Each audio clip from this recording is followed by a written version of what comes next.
Good evening students. तो आज हम स्टार्ट करेंगे क्लास 12th का बायोटेक्नोलॉजी चैप्टर। ठीक है, इस चैप्टर के लिए बच्चों की बहुत डिमांड थी। ठीक है, तो आज से हम बायोटेक्नोलॉजी स्टार्ट करेंगे और बायोटेक्नोलॉजी से एग्ज़ाम में आपके 10 मार्क्स के क्वेश्चंस आते हैं। ठीक है, और बायोटेक्नोलॉजी में हम इसके प्रिंसिपल्स के बारे में डिस्कस करेंगे, किस प्रिंसिपल पे ये काम करता है, प्लस एप्लीकेशन के बारे में बात करेंगे, जो कि एप्लीकेशन आपका नेक्स्ट चैप्टर में है। ठीक है, और इस यूनिट में टोटल 2 चैप्टर हैं बायोटेक्नोलॉजी के, एक प्रिंसिपल है और एक क्या है एप्लीकेशन, जिसमें हम देखेंगे इसका यूज़ क्या होता है। ठीक है, तो आइए स्टार्ट करते हैं बायोटेक्नोलॉजी। ठीक है, इंट्रोडक्शन से स्टार्ट करेंगे क्या होता है बायोटेक्नोलॉजी, फिर उसके बाद हम टेक्निक पे आएंगे, इनके प्रिंसिपल पे आएंगे कि किस प्रिंसिपल पे ये काम करता है। और बायोटेक में आप कह सकते हैं बायोटेक में बहुत ज़्यादा स्कोप है। ठीक है, और बायोटेक चैप्टर जो है ये आपका बहुत नया चैप्टर है आपके लिए। बाकी सारे जितने भी चैप्टर हैं वो कहीं ना कहीं आपने पढ़ रखे हैं, 9th में 10th में 11th में कहीं ना कहीं पढ़ रखा है, लेकिन ये जो चैप्टर है वो आपके लिए बिल्कुल ही नया है। ठीक है, तो यहाँ पे देखिएगा, ठीक है, कि क्या होता है बायोटेक्नोलॉजी। टफ नहीं है, बहुत ईजी है। ठीक है, बस ध्यान से आपको समझना है कि बायोटेक्नोलॉजी होती क्या है। ठीक है, तो बायोटेक्नोलॉजी देखिए टर्म है बायोटेक्नोलॉजी, और इस टर्म में 3 टर्म छुपे हुए हैं। ठीक है, 3 टर्म है। कौन कौन सा, ये देखिए यहाँ पे है bio plus techno plus logy, 3 terms है ना। बायो मीन्स क्या होता है, बायो मीन्स जानते हैं आप, लिविंग ऑर्गेनिज्म है ना, लिविंग ऑर्गेनिज्म। ठीक है, टेक्नो का मतलब यहाँ पे क्या हो जाएगा, टेक्नो जो टर्म आया है वो टेक्निक से आया है। ठीक है, टेक्नो मीन्स क्या हो जाएगा, technique, technique. And logy means क्या हो जाएगा, टू स्टडी, लॉजी मीन्स क्या हो जाएगा, टू स्टडी। ठीक है, तो बायो टेक्नो प्लस लॉजी। ठीक है, तो लिविंग ऑर्गेनिज्म, टेक्निक और स्टडी, इससे निकल के आता है।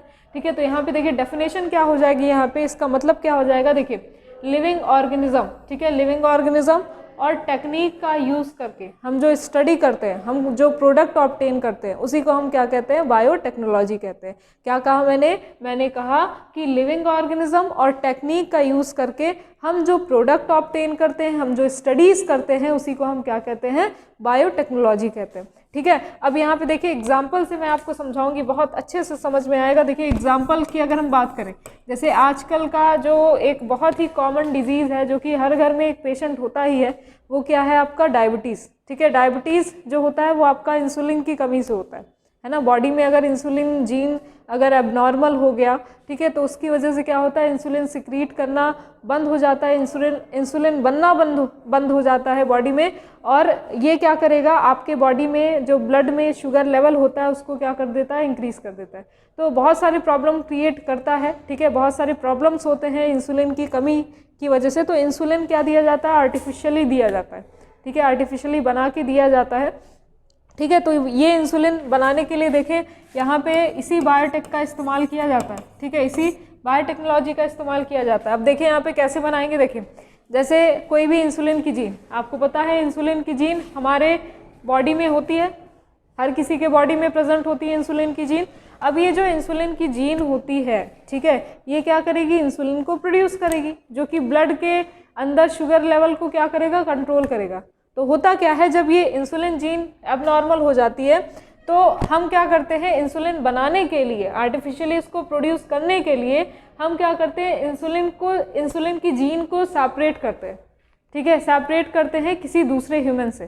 ठीक है, सेपरेट किया हमने, इंसुलिन जीन लिया। ठीक है, पहले क्या किया जाता था, जो मैमल्स होते थे जैसे कि पिग वगैरह होते थे, उनसे इंसुलिन का जीन लेके उनसे बनाया जाता था ये इंसुलिन। ठीक है, इंसुलिन हार्मोन बनाया जाता था।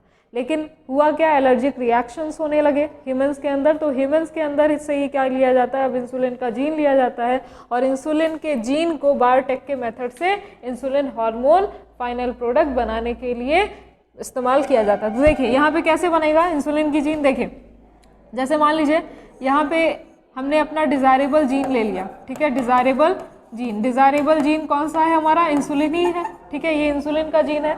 अब इस इंसुलिन की जीन को हमने सेपरेट कर लिया। ठीक है, सेपरेट किया।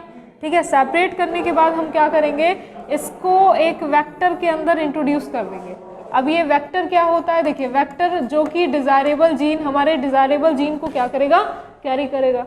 अब जैसे ही हम क्या करते हैं, यहाँ पे मैं ग्रीन कलर से दिखा रही हूँ इस इंसुलिन के जीन को, तो यहाँ पे देखिए जैसे ही क्या होता है हमारे पास वेक्टर आ जाता है, हम वेक्टर के अंदर इसको हम क्या कर देंगे, इंट्रोड्यूस कर देंगे। और जैसे ही वेक्टर के अंदर इंट्रोड्यूस करेंगे हम, तो हमारे पास क्या आ जाएगा, एक नया डीएनए, रिकॉम्बिनेंट डीएनए आ जाएगा। ठीक है, अब इसको हमें क्या करना है, हमें होस्ट के अंदर इंट्रोड्यूस करना है। जब होस्ट के अंदर इंट्रोड्यूस करेंगे तो ये रेप्लिकेट करेगा, कॉपी बनाएगा, और इसी होस्ट, जब ये होस्ट क्या होगा, डिवाइड करेगा, तो ये भी साथ साथ डिवाइड होगा, और इससे हमें क्या मिल जाएगा, हमारा प्रोडक्ट मिल जाएगा, इंसुलिन मिल जाएगा। तो हमने क्या किया, हमने लिविंग ऑर्गेनिज्म का यूज़ किया। लिविंग ऑर्गेनिज्म, यहाँ पे ये देखिए, लिविंग ऑर्गेनिज्म मतलब यहाँ पे क्या है, बैक्टीरिया है। ठीक है, ये जो होस्ट की हम बात कर रहे हैं, होस्ट यहाँ पे क्या हो जाएगा, बैक्टीरिया। बैक्टीरिया कौन सा सबसे ज़्यादा यूज़ होता है, ई कोलाई। ठीक है, ई कोलाई बैक्टीरिया के अंदर हमने अपने नए हमने बनाए थे, डीएनए बनाया था, जिसको हमने रिकॉम्बिनेंट डीएनए कहा है। ठीक है, 2 डीएनए क्योंकि कंबाइन हो रहे हैं, एक नया डीएनए बना, और इस नए डीएनए को हम क्या करते हैं, इस बैक्टीरिया के अंदर क्या करेंगे, इंट्रोड्यूस करेंगे। क्यों, क्योंकि इसको कॉपीज़ बनानी है, क्योंकि इंसुलिन हमें एक तो चाहिए नहीं, बहुत सारा चाहिए। तो हम क्या करते हैं, इस रिकॉम्बिनेंट डीएनए को इस होस्ट के अंदर, होस्ट कौन है, बैक्टीरिया है।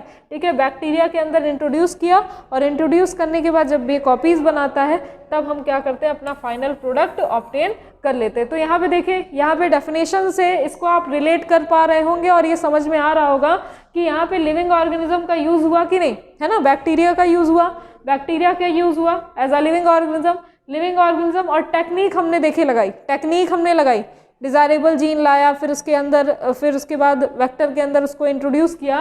तो ये क्या किया हमने, टेक्निक यूज़ किया, और टेक्निक यूज़ करके हमने क्या किया, अपना फाइनल प्रोडक्ट ऑब्टेन किया। यही क्या कहलाता है, आपका बायोटेक्नोलॉजी कहलाता है। अब एक एग्जांपल और लेंगे यहाँ पे, देखिए जैसे मान लीजिए कोई रैट है। ठीक है, रैट है, ठीक है, रैट है, और मान लीजिए फ्रॉग। ठीक है, रैट है, फ्रॉग है, ठीक है, रैट है। अब फायरफ्लाई, ठीक है, फायरफ्लाई ले लेते हैं। ठीक है, तो देखिए एक रैट है और फायरफ्लाई है। ठीक है, अब फायरफ्लाई की प्रॉपर्टी है कि ये बायोल्यूमिनेंसिस करता है। मतलब बायोल्यूमिनेंसिस कहने का मतलब क्या है, बायोल्यूमिनेंसिस कहने का मतलब है कि ये लाइट एमिट करने की प्रॉपर्टी रखता है। फायरफ्लाई के अंदर क्या है, एक लाइट एमिट करने की प्रॉपर्टी है। अब ये रैट क्या कह रहा है, रैट कह रहा है कि मुझे भी ये फायरफ्लाई वाली प्रॉपर्टी चाहिए, मतलब बायोल्यूमिनेंसिस के कैरेक्टर चाहिए। तो जब ये रैट क्या कहता है कि मुझे भी फायरफ्लाई वाले कैरेक्टर चाहिए, बायोल्यूमिनेंसिस के कैरेक्टर चाहिए, तो हमें क्या करना है, इस फायरफ्लाई में से जीन निकालने हैं। कौन सा जीन निकालेंगे, कौन सा जीन निकालेंगे, ये निकालेंगे हम क्या, फायरफ्लाई के अंदर से कौन सा जीन, अपना डिज़ायरेबल जीन, अपना नहीं, रैट का डिज़ायरेबल जीन। ठीक है, अब इसका डिज़ायरेबल जीन क्या है, लाइट को एमिट करने वाले जीन। तो लाइट एमिट करने वाले जीन हमने इससे आइसोलेट कर लिया, और आइसोलेट करने के बाद इसको इंट्रोड्यूस कर देंगे किसके अंदर, रैट के अंदर। अब जैसे ही रैट के अंदर इंट्रोड्यूस किया हमने, ये देखिए इसके अंदर का जीन चेंज हो गया, और इसके अंदर भी वो प्रॉपर्टी आ गई जो कि ये चाहता था, मतलब ये भी अब लाइट एमिट कर सकता है। ठीक है, तो यहाँ पे देखिए हमने क्या किया, अपने डिज़ायरेबल जीन को लेके इसके अंदर इंट्रोड्यूस किया, और इसके अंदर का डीएनए क्या हो जाता है, चेंज हो जाता है, जिसकी वजह से इसकी प्रॉपर्टी क्या हो जाती है, चेंज हो जाती है। ठीक है, तो हम ये सारे टेक्निक का इस्तेमाल किस में करते हैं, बायोटेक्नोलॉजी में करते हैं। और यही नहीं, कोई एक एनिमल बनाना है, ठीक है, ट्रांसजेनिक एनिमल बनाना है, ट्रांसजेनिक एनिमल, ठीक है, एक स्पेशल एनिमल्स होते हैं जिसमें जीन क्या होता है, ट्रांसफ़र किया जाता है, स्ट्रॉन्ग जीन, उनको और स्ट्रॉन्ग बनाने के लिए। प्लस जो फूड प्रोडक्ट्स बनाए जाते हैं उसमें भी यूज़ किया जाता है। एंटीबायोटिक्स होता है, और जो जीन्स वगैरह है, नए नए जीन्स होते हैं, उसको बनाने के लिए हम बायोटेक्नोलॉजी का इस्तेमाल करते हैं। अब देखिए यहाँ पे बायोटेक्नोलॉजी मैंने बताया, यहाँ पे बायोटेक्नोलॉजी तो आपको समझ में आ गया होगा। अब देखिए अकॉर्डिंग टू EFB, ठीक है, EFB के अकॉर्डिंग इसकी डेफिनेशन क्या होती है। ठीक है, तो यहाँ पे लिखेंगे अकॉर्डिंग टू EFB। EFB का मतलब देखिए क्या है, एग्जाम में पूछा जाता है। तो अकॉर्डिंग टू EFB, ठीक है, EFB का मतलब है यूरोपियन, F फॉर क्या हो जाएगा, फेडरेशन। ठीक है, इसको याद रखना है आपको, यूरोपियन, और F फॉर क्या हो जाएगा, फेडरेशन ऑफ, B का मतलब क्या हो जाएगा, बायोटेक्नोलॉजी। ठीक है, बायोटेक्नोलॉजी। तो यहाँ पे देखिए यूरोपियन फेडरेशन ऑफ बायोटेक्नोलॉजी, मतलब अकॉर्डिंग टू EFB जो डेफिनेशन होगी वो क्या होगी, the integration of natural science. EFB ने जो डेफिनेशन दिया था वो दिया था the integration of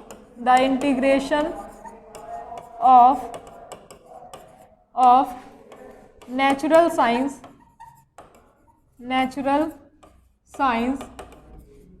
and organism, natural science and organism, ठीक है, organism, cells, cell part, tissue, ठीक है, NCERT की लाइन है, देख लीजिएगा। तो the integration of natural science और ऑर्गेनिज्म का क्या होता है, इंटीग्रेशन। ऑर्गेनिज्म मतलब लिविंग ऑर्गेनिज्म, जैसे इसमें देखा आपने पहले वाले में E. coli का यूज़ हुआ, ठीक है।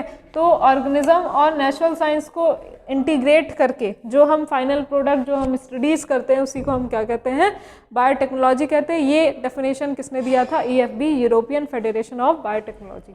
अब देखेंगे कि बायोटेक्नोलॉजी किस प्रिंसिपल पे काम करता है। तो बायोटेक्नोलॉजी देखिए 2 प्रिंसिपल पे काम करता है, ठीक है। बायोटेक्नोलॉजी ये जो टेक्निक है वो 2 प्रिंसिपल पे काम करता है। पहला जो प्रिंसिपल है, ठीक है, प्रिंसिपल की बात करें तो पहला जो प्रिंसिपल है वो है आपका जेनेटिक इंजीनियरिंग,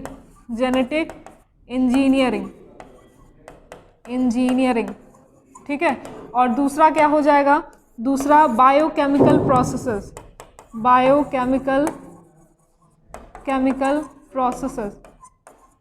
ठीक है। तो यहाँ पे देखिए जेनेटिक इंजीनियरिंग क्या है, जेनेटिक इंजीनियरिंग का मतलब देखिए, जेनेटिक का मतलब यहाँ पे क्या है, जेनेटिक का मतलब यहाँ पे जीन से है। इंजीनियरिंग का मतलब क्या है, कोई चीज़ आपको दी जाती है, कोई मटेरियल दिया जाता है, उससे नया बनाना, ठीक है। टूल्स अगर दिया जाता है आपको तो उस टूल से एक नई चीज़ बनाना, ये क्या होता है, इंजीनियरिंग कहलाता है। तो यहाँ पे जेनेटिक इंजीनियरिंग किसका इंजीनियरिंग करेंगे हम, जीन का।